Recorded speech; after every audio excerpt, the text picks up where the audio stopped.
থেকে যে সমস্ত মানুষগুলি ইসলামের ভিতরে থেকে চুল আর দাড়ি পাকায় দিছে, কিয়ামতের দিন এই লোকগুলারে আমি শাস্তি দিতে আমার শরম হবে।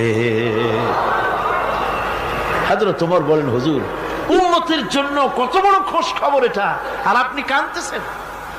হুজুর বলেন, ওমর তুমি জানো না আমার কান্নার কারণ ভিন্ন। আমার কান্নার কারণ হলো যে আল্লাহ রাব্বুল আলামিন কিয়ামতের দিন দাড়ি চুল পাকা বান্দারে শাস্তি দিতে শরম করবেন, সেই দাড়ি চুল পাকা বান্দাগুলি আল্লাহর সাথে নাফরমানি করতে শরম করে না। আমি এই লজ্জায় কাঁদতেছি। ভাইরা, হুজুর আল্লাহ পাক বলেন, ও আমার নবী, রাতের আধারে যখন একটা বুড়া আমার দরবারে হাত উঁচু করে, একটা বুড়া মানুষ রাতের আধারে যখন আমার দরবারে হাত উঁচু করে আর যখন বলতে থাকে রব্বুল আলামিন